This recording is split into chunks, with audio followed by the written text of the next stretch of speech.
विद्यार्थियों, आपके लिए तीसरी क्लास में मैं लेके आया हूँ। वो टॉपिक है लिंक्ड लिस्ट। इस प्लेटफॉर्म पर आपका हार्दिक स्वागत एवं अभिनंदन करता हूँ। जब हम डेटा स्ट्रक्चर की बात कर रहे थे तो उसे दो कैटेगरी में बांटा था हम लोगों ने, एक लीनियर डेटा स्ट्रक्चर और दूसरी नॉन लीनियर डेटा स्ट्रक्चर।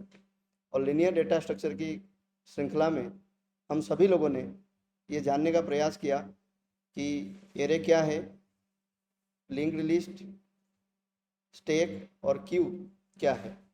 इन सभी के बारे में आप लोगों ने थोड़ा सा पढ़ा और समझा। तो लिंक्ड लिस्ट के ऊपर डिटेल चर्चा करेंगे।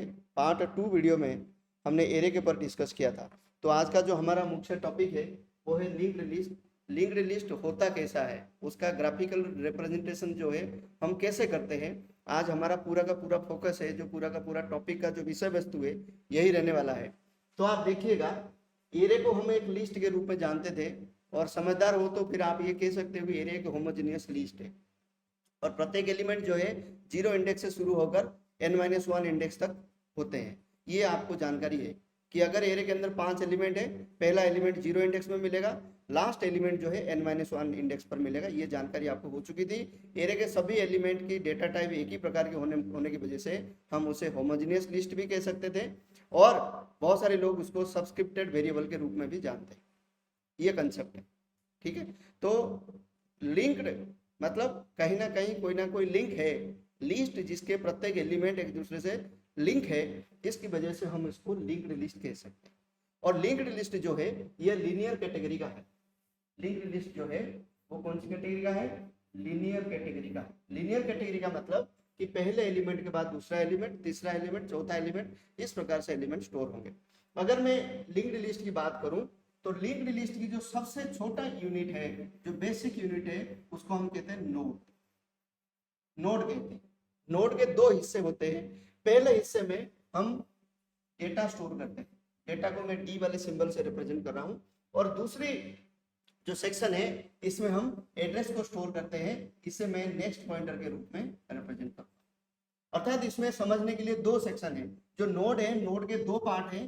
पहले पार्ट में तो हम डेटा स्टोर करा रहे हैं, जो भी हम स्टोर कराना चाहते हैं, और दूसरे हिस्से के अंदर में नेक्स्ट नोड की एड्रेस हम स्टोर कराते हैं।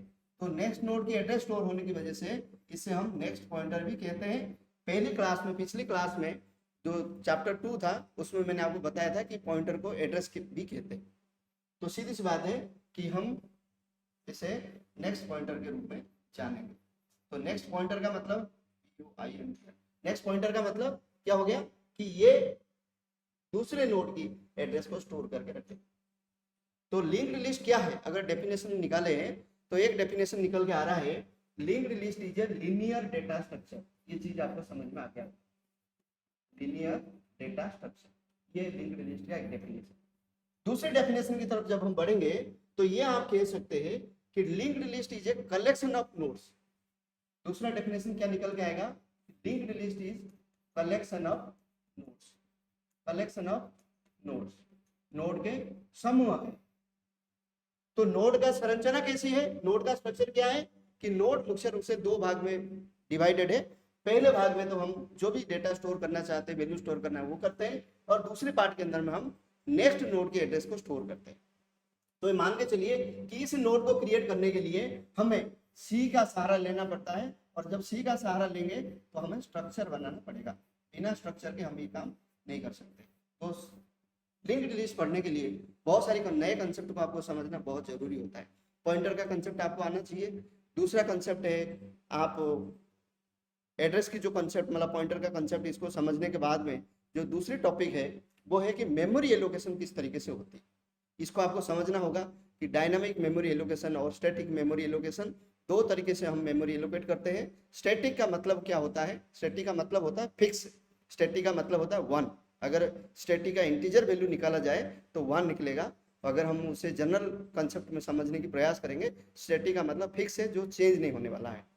तो स्टैटिक डेटा स्ट्रक्चर का सीधा सा तात्पर्य यह है कि लिस्ट की साइज ना घट सकती है ना बढ़ सकती है। जो भी लिस्ट की साइज प्रोग्रामर ने कंपाइल होने से पहले तय कर रखा है वही उसकी साइज रहेगी।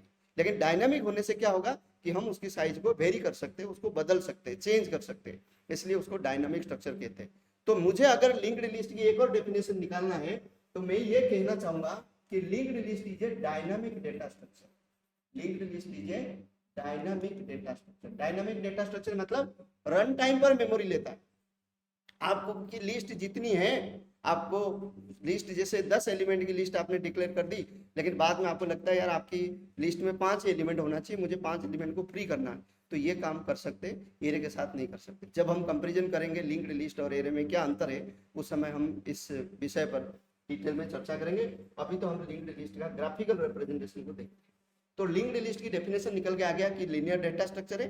दूसरी डेफिनेशन ये निकल के आ गया कि लिंक्ड लिस्ट जो है डायनामिक डेटा स्ट्रक्चर है।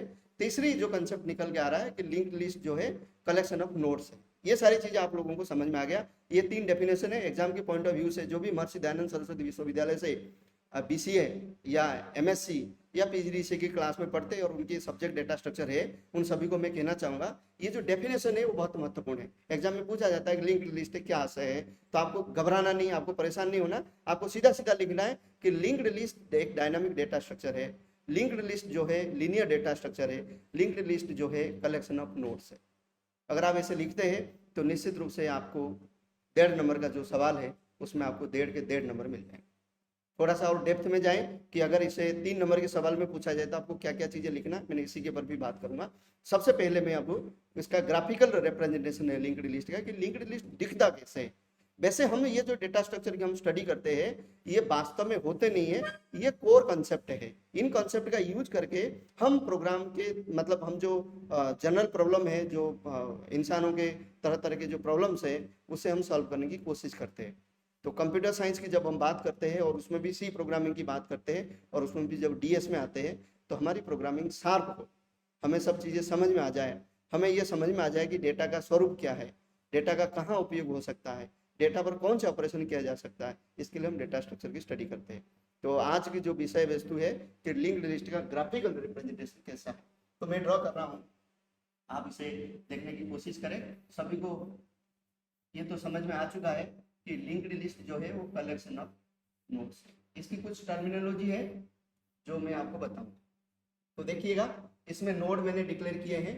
इस नोड का नाम मैं ऐसे ही देता हूं, इस नोड का नाम ए है, इस नोड का नाम बी है, इस नोड का नाम सी है और इस नोड का नाम डी है। तो ये 4 नोड इसमें डिक्लेयर किए गए। तो पहले नोड की जो एड्रेस है वो स्टार्ट पॉइंटर में स्टोर होता है, उसको हम स्टार्ट पॉइंटर कहते हैं, ठीक है ना। इसका जो भी एड्रेस होगा वो स्टार्ट पॉइंटर में स्टोर होगा और इसमें हम डेटा स्टोर कर देते हैं। जैसे इसमें मैंने डेटा स्टोर किया 5, इसमें डेटा स्टोर किया 6, इसमें डेटा स्टोर किया 7, इसमें डेटा स्टोर किया 8। कोई जरूरी नहीं कि आप 5, 6, 7, 8 स्टोर करें, आप इसमें कुछ भी स्टोर कर सकते हैं। तो ये एलिमेंट मतलब ये जो नेक्स्ट पॉइंटर है इसके अंदर इस नोड का एड्रेस है, अर्थात बी नोड का एड्रेस है, और बी की नेक्स्ट पॉइंटर में सी नोड का एड्रेस है, और सी की नेक्स्ट नोड में डी का एड्रेस है, और डी की नेक्स्ट नोड में नल पॉइंटर है, अर्थात आगे कोई नोड नहीं है। अर्थात यहाँ 2 चीजें हैं, एक तो नोड का एड्रेस, आप इसको समझिए, नोड का एड्रेस। तो लिंक्ड लिस्ट जो है हमेशा पहली नोड की एड्रेस को रिटर्न करेगा। जब पहली नोड की एड्रेस को रिटर्न करेगा वो कहां स्टोर होगा, स्टार्ट पॉइंटर में। इसमें स्टोर होगा स्टार्ट पॉइंटर में। आप देख रहे हैं ये स्टार्ट पॉइंटर में स्टोर है पहली नोड की एड्रेस, ठीक है। उसके बाद में जब इसकी एड्रेस आ जाएगा, इसको पूछा जाएगा तेरे आगे कौन है, तो ये कहेगा मेरे आगे बी है। फिर इसको पूछा जाएगा तेरे आगे कौन है, ये कहेगा सी है। फिर इसको पूछा जाएगा तेरे आगे कौन है, तो ये कहेगा डी है। और डी को पूछा जाएगा तेरे आगे कौन है, तो ये कहेगा कुछ भी नहीं। कैसे कहेगा, क्यों, नल पॉइंटर की वजह से। तो एक है नेक्स्ट पॉइंटर। नेक्स्ट पॉइंटर क्या करता है, मैंने आपको पिछली क्लास में बताया था कि नेक्स्ट पॉइंटर जो है नेक्स्ट नोड की एड्रेस को बताता है। It represents the address of next, ये नेक्स्ट नोड की एड्रेस को रखते हैं। तो ए का नेक्स्ट कौन है, बी, बी का नेक्स्ट कौन है, सी, सी का नेक्स्ट कौन है, डी। ये चीज आपको समझ में आ गई। फिर एक होता है null pointer, NULL, null pointer. Null pointer का मतलब क्या है, नल पॉइंटर का मतलब ये है, ये क्या रिप्रेजेंट करता है कि आगे कोई लिस्ट है ही नहीं, आगे कोई नोड है ही नहीं, इसको रिप्रेजेंट करता है। तो इसका मतलब है end of the list, end of the list, इससे रिप्रेजेंट। क्लियर।